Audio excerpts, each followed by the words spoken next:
नवीन Mishra L M study centre New Delhi में आप लोगों का स्वागत है।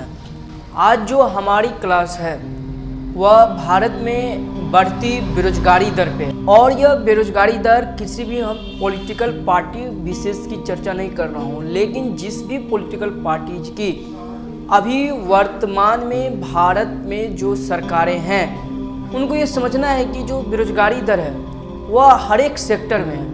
आज हम देख रहे हैं कि प्राइवेट जॉब में भी लाखों करोड़ों के स्टूडेंट की भीड़ है और गवर्नमेंट जॉब में है ही। ऐसा क्यों हो रहा है? ऐसा इसलिए हो रहा है कि हमारे भारत में पर ईयर लाखों करोड़ों स्टूडेंट्स पोस्ट ग्रेजुएट्स की डिग्री लेते हैं, ग्रेजुएशन पास करते हैं, फिर उसके बाद टेक्निकल का भी नॉलेज लेते हैं। फिर उसके बाद अभी हमारे जो यूपीएससी का जो रिजल्ट निकला है उसमें हम देख रहे हैं कि मिनिमम 80% जो सिलेक्टेड जो कैंडिडेट है वो कहीं ना कहीं इंजीनियरिंग बैकग्राउंड के हैं। वह इंजीनियरिंग छोड़ करके क्यों आए हैं? इसके कई सारे रीज़न हैं। उसमें से पहला रीज़न यह है कि उनका प्लेसमेंट अच्छा नहीं है या उन्हें जॉब नहीं मिल रहा है। ऐसा क्यों हो रहा है? यह हम नहीं कर रहा हूँ, ये सरकारी आंकड़ा है जो एनएसओ राष्ट्रीय सांख्यिकी कार्यालय जो भारत सरकार की जो ऑफिस है वह पहले 3 महीने पे भारत में बेरोजगारी दर की आंकड़े जारी करते थे। अब वह पर मंथ जारी कर रहे हैं और ये डाटा जो अभी हम लेकर के आया हूँ, ये डाटा जो है वह दिसंबर 2025 में भारत में बेरोजगारी दर 4.8% जो है वो दर्ज किया गया था। वही जनवरी 2026 में बढ़ करके 5% हो गया है। ये राष्ट्रीय औसत पूरे देश में बेरोजगारी दर की बात कर रहा हूँ। और यदि हम इसमें शहरी क्षेत्र और ग्रामीण क्षेत्र को यदि हम देखूँ तो शहरी क्षेत्र में बेरोजगारी 7% है और ग्रामीण क्षेत्र में भी बेरोजगारी दर ये 4.2% है। ये एनएसओ की डाटा है, ये सरकारी आंकड़ा बता रहा है। हम जानता हूँ कि लोग गांव छोड़ करके शहर आते हैं, किस लिए? रोजगार के लिए, और शहर में भी बेरोजगारी दर 7% है। ऐसा क्यों हो रहा है? ऐसा इसके कई सारे कारण हैं। सबसे पहला कारण है कि हमारी प्राइमरी एजुकेशन, हमारी जो प्राइमरी एजुकेशन है वो तो क्वालिटी उसमें है ही नहीं, और दूसरी है कि स्किल बेस्ड हमारा सिलेबस अभी तक नहीं हो सका है।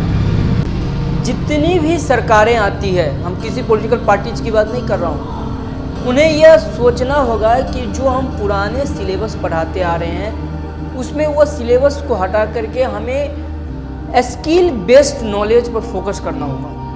और दूसरी ये बात है कि हमारी प्राइमरी एजुकेशन ही बहुत ख़राब है। प्राइमरी एजुकेशन हम खास करके सरकारी स्कूल में देखो, किसी भी स्टेट विशेष की, तो वहाँ पे सरकारी स्कूल के इंफ्रास्ट्रक्चर भी कई ऐसा न्यूज़ में आता है कि कई स्कूल में इंफ्रास्ट्रक्चर जो के नाम पर बिल्डिंग तो है लेकिन स्टूडेंट उसमें एडमिशन लिए हैं, स्टूडेंट पर डे नहीं आते हैं, टीचर भी पर डे नहीं आते हैं। ये एक बहुत बड़ी भयावह समस्या क्रिएट करती है। इससे क्या होता है कि जो स्टूडेंट है उस स्टूडेंट के पास बेसिक नॉलेज का ही अभाव रहता है।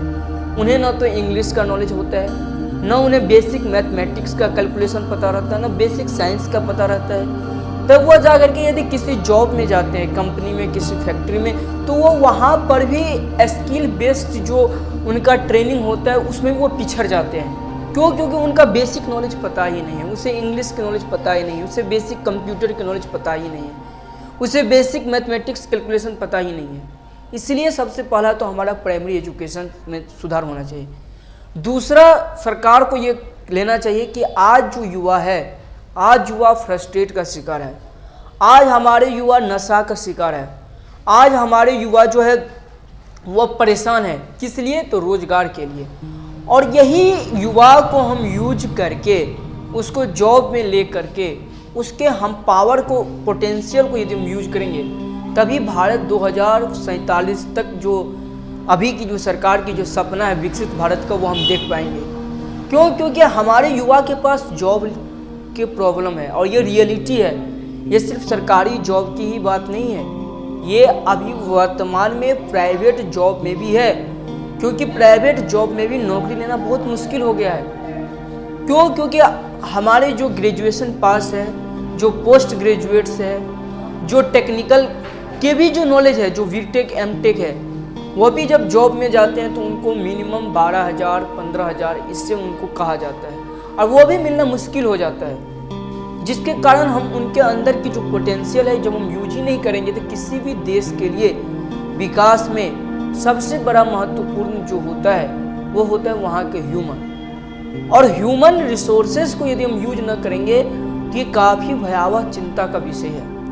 और ये हम नहीं बता रहा हूँ, ये सरकार की आंकड़ा ही बता रही है कि ये जनवरी माह में भारत में राष्ट्रीय औसत बेरोजगारी दर 5% के करीब है, और अभी मार्च चल रही है। आप समझ सकते हैं कि किस तरीके से बेरोजगारी दर बढ़ सकती है। और इस बेरोजगारी दर के बढ़ने में हम ये कहूँगा कि अभी वर्तमान की सरकार की जिम्मेवारी है। ऐसा ये बिल्कुल है कि जो सरकारें अभी वर्तमान में है उनको इस समस्या को तो सॉल्यूशन निकालना ही पड़ेगा, और इसको सॉल्यूशन हम कई स्तरों पर हम निकाल सकते हैं। सबसे पहले हमने बताया हो कि प्राइमरी एजुकेशन, दूसरी है कि हमारी जो सिलेबस भी हमारी अभी भी जो है वो पुराने बेस्ड सिलेबस है, क्वालिटी बेस्ड सिलेबस है स्कूलों में। उस सिलेबस को भी हमें स्किल बेस्ड सिलेबस की ओर चेंज करना होगा, ताकि हमारे जो युवा जो ग्रेजुएशन करके पोस्ट ग्रेजुएट्स करके जो निकलते हैं वो स्किल बेस्ड निकले। आज जो हम देख रहे हैं देश में प्यून की भी वैकेंसी निकलती है चपरासी के, तो उसमें लाखों ऐसे स्टूडेंट होते हैं जो पोस्ट ग्रेजुएट्स किए रहते हैं, लाखों ऐसे स्टूडेंट रहते हैं जो कि एमटेक बीटेक किए रहते हैं, वो भी आते हैं फील्ड में। इस समस्या को सरकार को पहले समझना होगा। और दूसरी समस्या है कि जो बेरोजगारी दर है ये मैन्युफैक्चरिंग सेक्टर में भी है, कोर सेक्टर में भी है। सबसे पहले आपको ये समझना होगा कि मैन्युफैक्चरिंग, यहाँ पर आप जानते हैं कि उत्पादन प्रक्रिया होती है, उस उत्पादन प्रक्रिया में भी मैन्युफैक्चरिंग सेक्टर में भी आज बेरोजगारी दर बहुत ज़्यादा है। जो समस्याएँ हैं ये एक युवा को, एक ह्यूमन रिसोर्सेस को उस दिशा की ओर ले जाता है जिससे देश विकसित हो पाने में काफ़ी समस्या होगी। ये और भारत में जो युवा है वह पुलिस की लाठी खाने में, भारत की जो युवा है वो नौकरी लेने में, भारत की जो युवा है वो एक रूम में 10 सालों से सरकारी नौकरी की तैयारी करने में। तो ये सारी की सारी जो समस्याएं हैं, इस समस्याओं पर सरकार को सोचना होगा।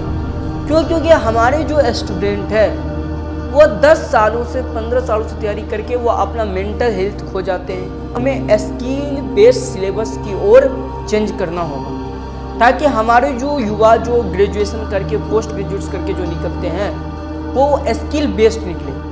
आज जो हम देख रहे हैं देश में प्यून की भी वैकेंसी निकलती है चपरासी के, तो उसमें लाखों ऐसे स्टूडेंट होते हैं जो पोस्ट ग्रेजुएट्स किए रहते हैं, लाखों ऐसे स्टूडेंट रहते हैं जो कि एमटेक बीटेक किए रहते हैं, वो भी आते हैं फील्ड में। इस समस्या को सरकार को पहले समझना होगा। और दूसरी समस्या है कि जो बेरोजगारी दर है ये मैन्युफैक्चरिंग सेक्टर में भी है, कोर सेक्टर में भी है। सबसे पहले आपको ये समझना होगा कि मैन्युफैक्चरिंग, यहाँ पर आप जानते हैं कि उत्पादन प्रक्रिया होती है, उस उत्पादन प्रक्रिया में भी मैन्युफैक्चरिंग सेक्टर में भी आज बेरोजगारी दर बहुत ज़्यादा है, कोर सेक्टर में भी है बेरोजगारी दर। इस तरीके से जो भारत की जो हमारी जो आबादी है, पॉपुलेशन, यंग पॉपुलेशन, वह आज नशा की लत में है। वह आज जो है वह हम देख रहा हूँ कि ऑनलाइन गेमिंग के नशा के लत में है। ये सारी की सारी जो समस्याएं हैं ये एक युवा को, एक ह्यूमन रिसोर्सेस को उस दिशा की ओर ले जाता है जिससे देश विकसित हो पाने में काफ़ी समस्या होगी। ये समाज के हर एक वर्ग को, बुद्धिजीवी वर्ग को, सरकार को, एज ए टीचर ये समझना होगा कि जब तक हमारे देश में जो हमारे युवा है 15 से लेकर के 59 ईयर्स तक की जो जनसंख्या है, हमारी पॉपुलेशन, यही हमारी वर्किंग पॉपुलेशन है। और इसी वर्किंग पॉपुलेशन से चाइना आज आगे बढ़ा है, इसी वर्किंग पॉपुलेशन से आज अमेरिका आगे बढ़ा है। और आज हमारे युवा पुलिस की लाठी खाते हैं, आज हमारे जो युवा है वह ऑनलाइन गेमिंग में है, आज हमारे युवा जो है वो जुआ के शिकार है। ऐसा क्यों हो रहा है? यदि आज हम डिस्कशन नहीं करेंगे तो हमारे जो आने वाली जो जनरेशन है, पीढ़ी है, वो इससे और काफ़ी समस्या की ओर जाएगी। इसलिए आज हमारी जो प्रॉपर क्लास है, इसी क्लास पर आज बढ़ती बेरोजगारी दर पे लाया गया है। और इसके अलावा यह है कि बेरोजगारी दर बढ़ने के कारण तो हमने पहले ही बताया हूँ, और उसका सबसे मेन रीजन है भारत में बढ़ती बेरोजगारी दर का, कि हम शुरू से ही कहते चले आ रहा हूँ कि कोई भी सरकार विशेष हो, उस सरकार विशेष को अपने पॉलिटिक्स से ऊपर उठ करके देश के हित में यदि कोई काम करना हो तो उन्हें यह करना होगा कि आज जो हमारे जो समाज जो है वो हम देख रहा हूँ कि जाति के नाम पे, धर्म के नाम पे बटा हुआ है, लेकिन रियलिटी जो है समाज में जो वर्ग आधारित क्लास है, अपर क्लास है, मिडिल क्लास है, लोअर क्लास है, और उस अपर क्लास पे उनकी कोई समस्याएं नहीं है। अपर क्लास समाज में शुरू से अभी तक उनके रिसोर्सेज पर कब्जा है, उन्हें कई समस्या नहीं है। समाज में कौन पिसता चला आ रहा है? Middle class. और वही middle class student private job में भी जाता है, उनसे समस्या होती है, तब जा करके वो गवर्नमेंट जॉब में आता है। वही मिडिल क्लास जो स्टूडेंट है वह एंटरप्रेन्योरशिप बनने में भी समस्याएं आती है मिडिल क्लास को, क्योंकि मिडिल क्लास के पास उतना पैसा होता नहीं है कि वह एज ए एंटरप्रेन्योरशिप भी बन सकता है।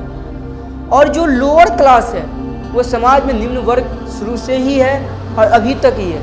तो हम ये कहना चाहता हूँ कि जो जाति पाति पर आधारित जो सरकार है, धर्म पर आधारित जो सरकारें जो बात करती है, चर्चा करती है, उन्हें इससे हट करके वर्ग आधारित, क्लास आधारित यदि बात करें, और जो समाज की जो मिडिल क्लास है वो मिडिल क्लास आज दिन हम देखते हैं कि पेपर लीक की समस्या में, आए दिन हम देखते हैं कि जो जॉब की समस्या में, आए दिन हम देखते हैं कि नशा की समस्या में, ये सारे के सारे जो है वो मध्यम क्लास की स्टूडेंट है।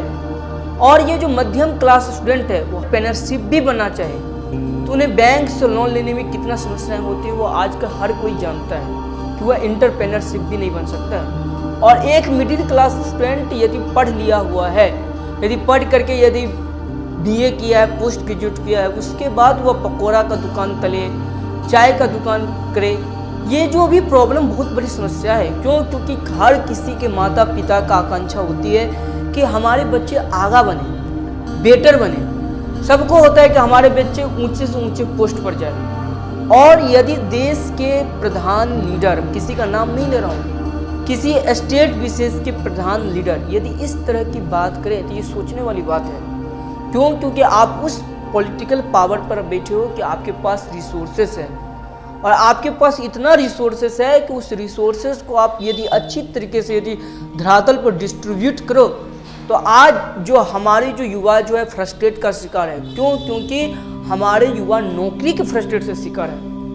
आज हम देखता हूँ एज ए टीचर, जो भी स्टूडेंट पढ़ने के लिए आते हैं, जो यहाँ पर पढ़ाई करते हैं, उस पढ़ाई में भी देखता हूँ कि उनका मिनिमम 5, 6 साल, 10 साल तो उनका लग ही जाता है एग्जाम में। तो क्या कहूँगा कि इस सिस्टम की समस्या नहीं है, सिस्टम की समस्या होती है कि आए दिन पेपर लीक हो जाता है, फिर उनका सही से रिजल्ट नहीं आ पाता है, फिर यदि कोई वैकेंसी निकलती है तो पता ही नहीं चलता है कि कब एग्जाम होगा। इस मार में जो स्टूडेंट है वो इकोनॉमिक प्रेशर को झेलता है, ये बात को समझना होगा।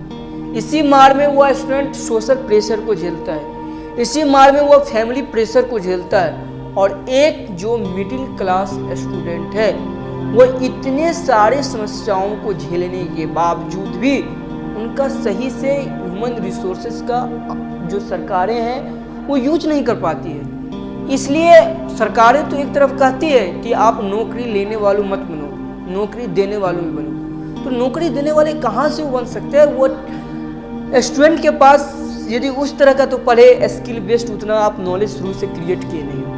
अब मान लो जो आपके पास बीटेक एमटेक जो नॉलेज लिया है स्किल बेस्ड, उनका भी प्लेसमेंट अच्छा नहीं है, वो भी नौकरी के लिए दर दर भटक रहा है। तो इस कंडीशन क्रिएट में हम कहेंगे कि ये प्रॉपर समस्या स्टूडेंट का ही क्रिएट होता ही नहीं, ये उस सरकार विशेष का भी एज ए गार्जियन के रूप में उनका ये रिस्पॉन्सिबिलिटी होता है कि आप कम से कम व्यवस्था उपलब्ध करवाओ। क्योंकि हम जानता हूँ कि पॉलिटिक्स में, राजनीति में, लोकतंत्र में सरकार जो चुनती है वो जनता इसीलिए चुनती है आपको 5 सालों के लिए कि आप एज ए इंफ्रास्ट्रक्चर व्यवस्था उपलब्ध कराओ।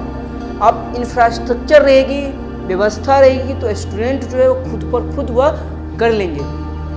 आज हम देख रहा हूँ कि चाइना शुरू से कहता हूँ उसकी जो पॉपुलेशन है वो कभी भी नौकरी के लिए मार नहीं कर रहा है, रोडों पर मार नहीं कर रहा है। और ये सरकारी आंकड़ा बता रहा हूँ कि बेरोजगारी दर किस तरह से बढ़ रही है। और भारत में जो युवा है वह पुलिस की लाठी खाने में, भारत की जो युवा है वो नौकरी लेने में, भारत की जो युवा है वो एक रूम में 10 सालों से सरकारी नौकरी की तैयारी करने में। ये सारी की सारी जो समस्याएं हैं, इस समस्याओं पर सरकार को सोचना होगा।